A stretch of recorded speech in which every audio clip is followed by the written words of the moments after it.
Welcome to the Garden Basics with Farmer Fred podcast. If you're just a beginning gardener or you want good gardening information, well, you've come to the right spot. On this episode, we continue our conversation with retired horticulture professor Debbie Flower about the critters that are munching on your backyard tomatoes. Last time, we discussed the smaller pests, the hornworms, the fruit worms, fruit beetles, snails, slugs, earwigs. This time, we tackle the larger interlopers who are getting into your tomatoes, the rats, squirrels, birds, possum, raccoons, and, of course, the deer. Plus, we talk with farm advisor Rachel Long about inviting an eager rodent hunter onto your property, the barn owl.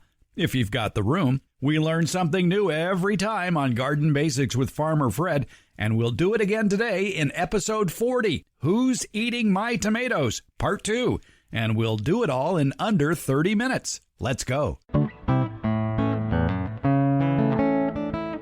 You may recall recently we were trying to answer the question, what's eating your tomatoes? There are so many critters trying to eat your tomatoes, we couldn't get it all into one episode. So our favorite retired college horticultural professor, Debbie Flower, has graciously graced us with her presence again to go through the rest of the munchers in your garden that are eating those precious orbs of red. Debbie, last time we talked about the tobacco tomato hornworm and the green fruit worm and the green fruit beetle. Yeah. But there's so many more. So let's talk about the ones first that swoop down from the sky. Those bird things? Yeah, the bird things. And it doesn't seem like it's limited to one species of bird either. I've seen small birds. I've seen big birds. Mm-hmm. Yeah, birds are out looking for something to eat. And sometimes in hot weather, they're out looking for something juicy to eat. So they go after many different things and that are producing in the garden, many different fruits.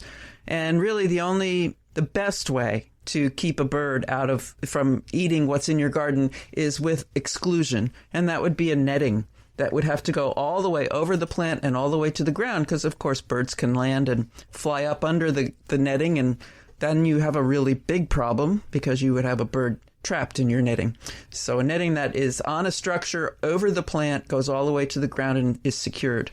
We talked about that in episode 38. If you go back to episode 38, which came out on August the 18th, and in the chapter labeled Blueberry Basics, we were talking to the master gardeners out at the Fair Oaks Horticulture Center, and they were describing their structure to protect their blueberries. It's a special netting, and it's a homemade structure made out of PVC pipe and rebar with special high-quality bird netting to keep the critters out, because they were having a problem with birds getting in there, and they found that if they didn't secure that netting to the ground, the birds would sneak in underneath and then end up killing themselves trying to get out. Yeah, because they couldn't figure out. And by securing it to the ground, let's face it, you're keeping some squirrels out too. Yes, there are other things that you're probably keeping. There are a lot of things that can get into your garden and eat that are best controlled by exclusion, and that would include possums, raccoons, skunks, talked about the birds, rabbits, deer. The differences in the type of exclusion depend on the size of the animal and how it gets in.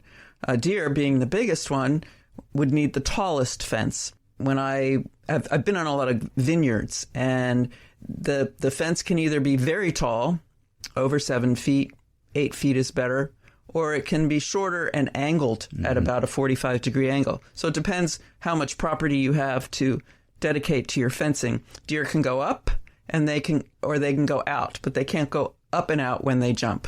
So in some of the vineyards, if you have a huge garden, you could consider this. They just had a double fence, a perimeter fence, and then inside of that, it was wide enough for a dog to run through. Not that you want your dog in that confined space, but it was only about 2 feet, 3 feet away, because again, deer can go up, so they can go over the exterior fence, but then if there's a second fence there, they have to go far to clear that fence while they're in the air, and they cannot do that. I had a friend who fenced her garden. She lived in deer country, and she just fenced a few plants at a time so that the whole area that was fenced was only maybe 3 or 4 feet wide. And so there was fence, then the garden, and then fence, and went all the way around. It was a complete exclusion around. And so it wasn't wide enough for the deer to land in the middle. So depending on your budget, your access to fencing, your property, there are different ways to keep a deer from getting in. But if you're just looking at rabbits, then you don't need something so tall. Right. But you need something with a smaller mesh. Big rabbits, mesh meaning the size of the holes. So it should be about a ½ inch. Rabbits, many animals, it's amazing the small spaces that they can get through. So you need it to be about a few feet tall, about 4 feet tall, but only have about a ½ inch mesh.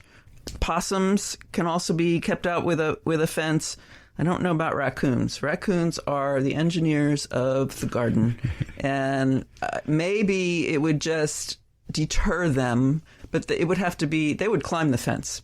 My dad kept a metal garbage can with a tight-fitting lid of birdseed in a screened-in porch that had a locked door. And they figured out how to get into that porch and open that can and eat the birdseed. So that's something to consider. There are other reasons they may be coming to your yard. The fruit that has fallen on the ground and is readily available, very ripe, and may even be giving off aromas, maybe aromas you can't even smell. Birdseed, even if it's in a rodent-proof bird feeder, if whatever falls to the ground, they may be coming to eat. So sanitation is very critical. It's especially critical to keep rats out. Would a ½ inch mesh fence that's buried partially underground keep out rats? Is ½ inch too big? ½ inch is supposed to work. 3/4, it's said that and this would be adults for sure. I'm not positive about youngsters, but the fencing recommendations I have read for rats, or the recommendations for closing holes in your house, for instance, say that anything 3/4 of an inch or bigger is too big. Right, they'll get through. But so a ½ inch is smaller than that, so a ½ inch should work. And yes, you do bury some of these animals dig, and so you bury the fence. Either it goes straight down. In some cases, it goes straight down and angles 90 degrees out away from the garden, and that would be for woodchucks. Woodchucks, Yes. which are also called Gophers. I'm okay. The movie groundhogs. So woodchucks are also called groundhogs. Okay, so and they can dig. So if you've got a digging rodent, so you really have to go out and figure out what you've got. And a good way to do that is to go out with some flour and a sifter, a netting of some sort, and lay a layer of flour on the ground, hopefully that you won't rain that night or your irrigation will not run, and then check the paw prints. Yeah. When you go out the next morning and see who's been walking around your garden, maybe who's been doing the digging. There is an actual website that has the various culprits who come into the gardens at night. I'll post a link to that shows the paw print design for these various critters we're talking about to help you figure out who it might be. Yeah, a thin layer of kitchen flour just scattered on the outside perimeter of the plant. And you can not only tell if it was a four-legged critter, but I imagine if there's sort of a slime trail, you'd figure out, snails and slugs. Yes, got a snail or slug, right. And actually, sprinkling something on the ground when it comes to snail and slug control, because they all eat tomatoes too, is a good idea because of one thing, diatomaceous earth, and another thing, maybe an iron phosphate product like Sluggo to help deter them. Or worry-free, right. Those are brands of slug bait that are toxic to slugs and snails, but are not toxic to other animals, including pets, birds, other animals. So that iron phosphate bait works really well.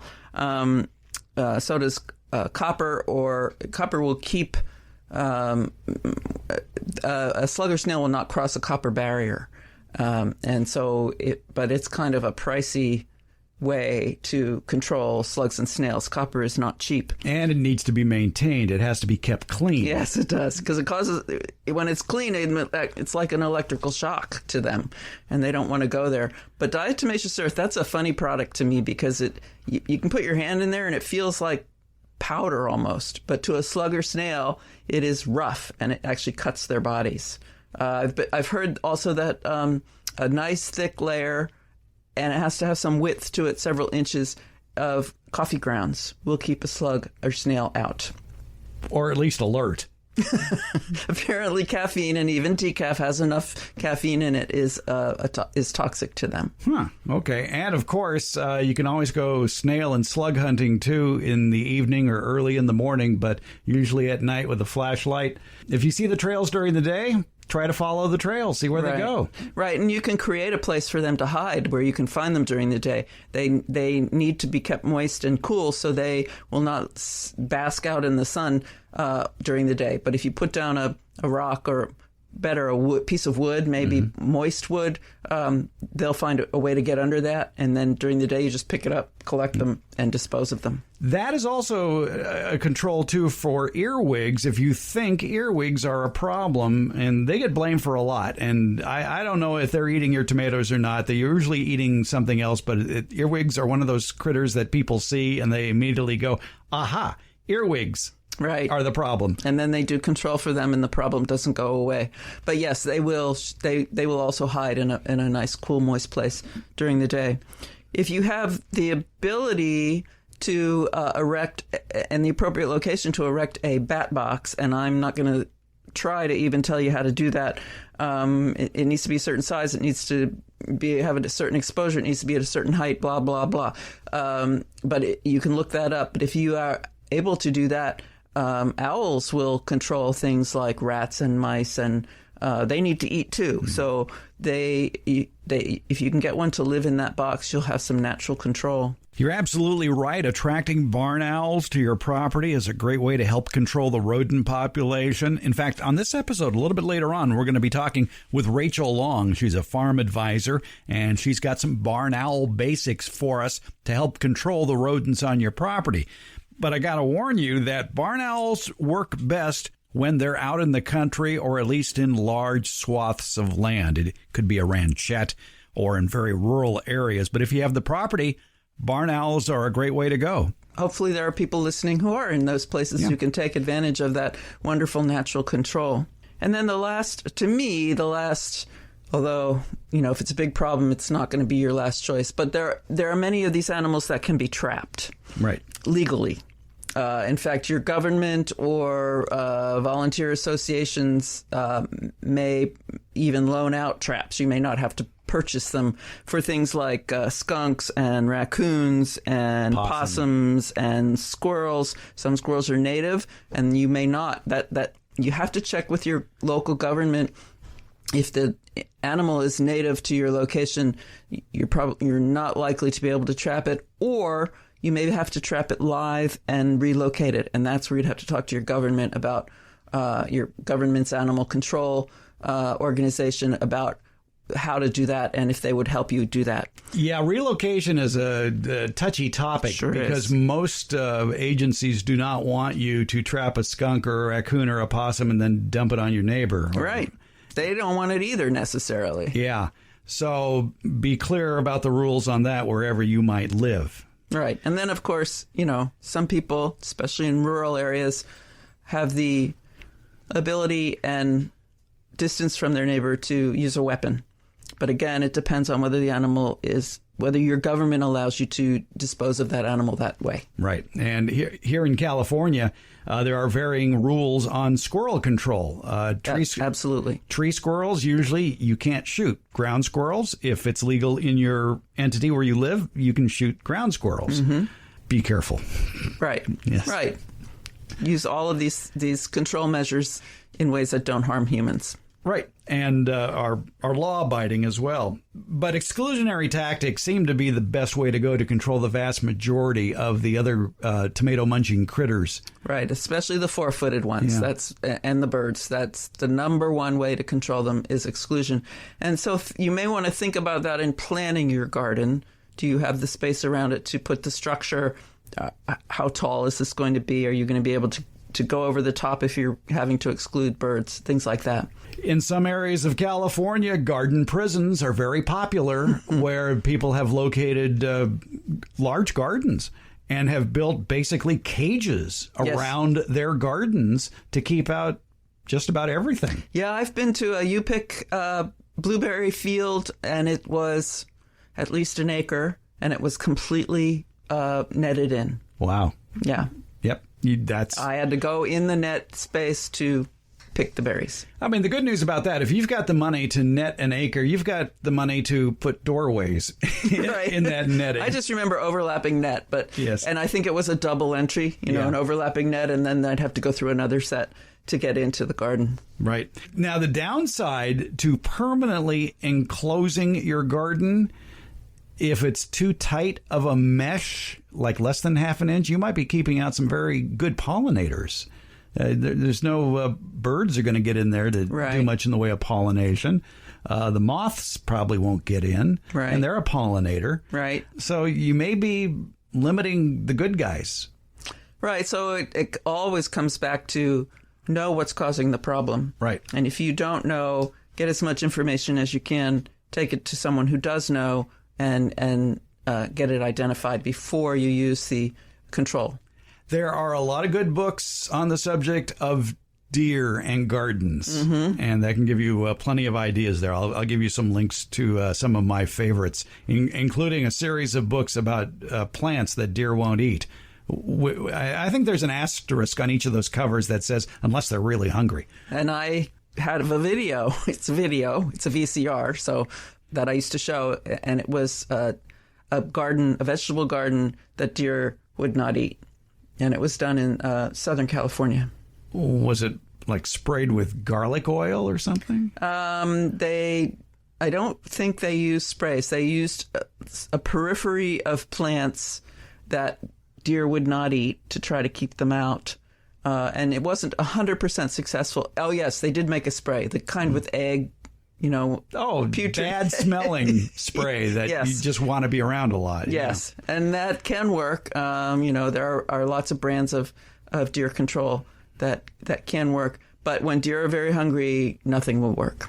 Right. And you can forget about the other thing we didn't talk about is in dissuading a lot of the four-legged critters. You'll see ads for sprinklers with sensors that when somebody walks through, the sprinkler comes on and scares them away. In fact, I just saw a commercial for one where a sprinkler came on and the deer scampered off.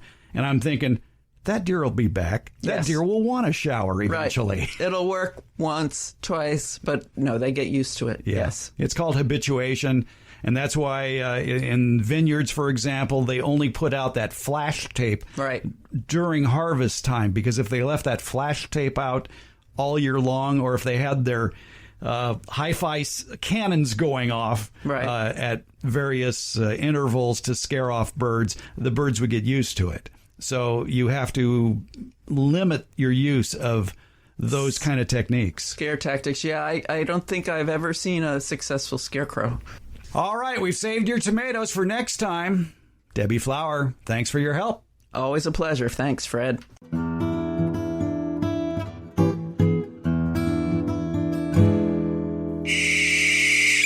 No, that sound wasn't fingernails going across a chalkboard. That was the sound of the barn owl, a very distinctive owl with a very distinctive cry. Barn owls may be a big help where you live to control the rodent population. It's been estimated that on farms alone in California, rodents cause something like $500 million damage. Now, if you live in the country, maybe you have a ranchette, maybe you have open fields next to you, and if you have a rodent problem, barn owls might be able to help you out as well. We're talking with Rachel Long. Rachel is a farm advisor based in Woodland for UC Cooperative Extension. And Rachel, barn owls are a big help when it comes to controlling rodents, aren't they? Well, thank you for having me. And rodents, as you just mentioned, are really, really terrible pests, especially for farmers, because they feed on the crops. They also can damage the irrigation line. So when I'm talking about rodents, I'm referring to mice, to voles, which are also called meadow mice, gophers, and then sometimes even we get rats out there on the farms. And so these are really really terrible pests that definitely are challenging to control. But I hear a lot of farmers screaming through the window at me, and homeowners as well, saying, but what about squirrels? Will they go after squirrels? So barn owls, no, probably they won't go after squirrels. They're just too big of prey. There's certainly a lot of raptors that'll go after the squirrels. And so you have hawks and you have eagles. But the other problem is the squirrels are active during the daytime, and so raptors and the owls are active at night. And so they just don't overlap. But of course the like hawks and eagles, they're active during the day, and so they're more of the predators of the squirrels. So the nocturnal rodents, the voles, the gophers, the rats, the meadow mice, they are the targets then of these barn owls. How many rodents will a barn owl eat? So a family of 5, and that would include like 2 adults and 3 young. They'll feed on about 1,000 rodents during the season. When they're nesting and going out and actively hunting and bringing rodents, gophers and voles back to the nest. So they'll, as I say, about 1,000 rodents during the season, and sometimes they'll even nest twice in a year. And when they nest twice, then you're doubling that number of rodents. So that's a lot of rodents that they will feed on in a year. Barn owls are very recognizable if you get a chance to see them by their white face, but they have a slightly different call than your typical screech owl, don't they? Right, they do. That when you hear these barn owls at night, they actually do screech, and rather than hoot. A lot of the owls are hooting owls. We're really familiar, for example, with the great horned owl hoot. But the barn owls have a loud screech, and it actually can be kind of scary if you don't know what it is. Or some people just find it really annoying. But others of us know that, it's actually good to hear that sound at night because it means that you've got a predator out there that's hunting your gophers and mice and helping to control them naturally. I am sure many people have been surprised at the sight of a barn owl at dusk because you don't hear them coming. They can swoop in and you won't even know they're there. Yeah, they are actually, they're just stealthy. I mean, they actually have their feathers are sort of modified so that they just really don't make a sound, and it is startling, when you're out in the evening and then suddenly a barn owl is like right above you and you just don't even hear it. It's really remarkable how well they can hunt at night, and that's what makes them so effective. Is they've got great eyesight. And then you just don't even hear the beat of their wings, the whooshing that you normally would hear from other birds. You don't hear from the owls, and that's what makes them such successful predators. And that they can capture their prey at night, and the prey don't even hear them.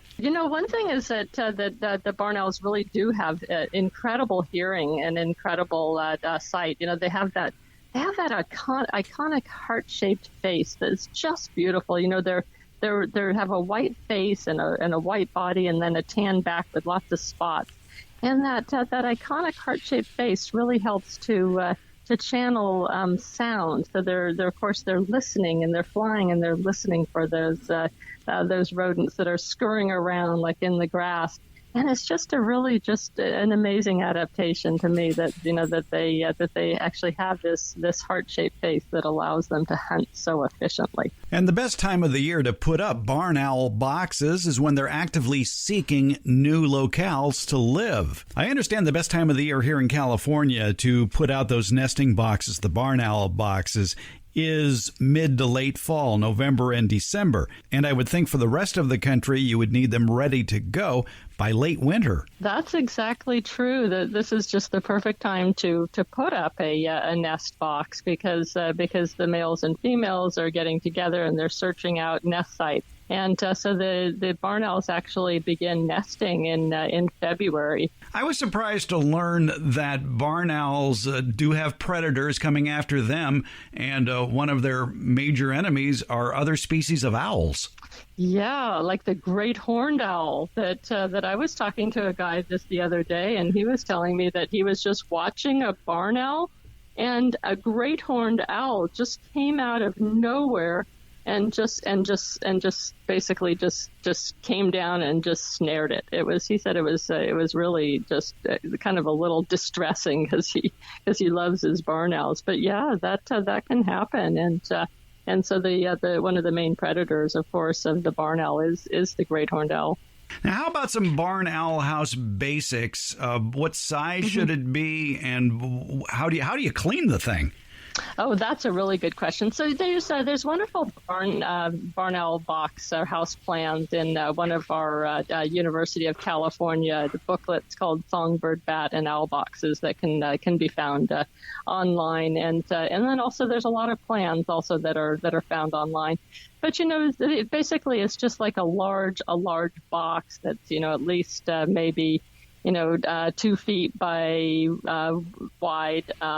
By 1 foot, by maybe another 15 inches high, and with a hole in it so that the barn owls can go in and out. And then what you have is in the back, you'll have a little hinged door that you can open up, because the barn owl box will fill up with pellets and such. And so at the end of the nesting season, usually in the fall, early winter, so you're talking, maybe October, November, December, then you can open up the back and try to sweep that out. Of course, you don't want to breathe any of that dust, because it's basically, just could be a little bit unhealthy to breathe that dust. But then you can do that, and you want to check and just sort of maintain the houses that way. Going back to the construction of the barn owl house, how big should that opening be to allow them to get in and get out? It's got to be at least, I would say, about maybe 6 inches high and say 4 to 5 inches wide. And as I say, those plans can be found on the website. And it used to be, that we'd recommend having a perch there, but we don't anymore, because I think when you have a perch that hawks can actually land on the little perch, outside the hole, and then they can reach in with their talons and pluck out a little baby barn owl. So actually, we recommend now really not even having that perch.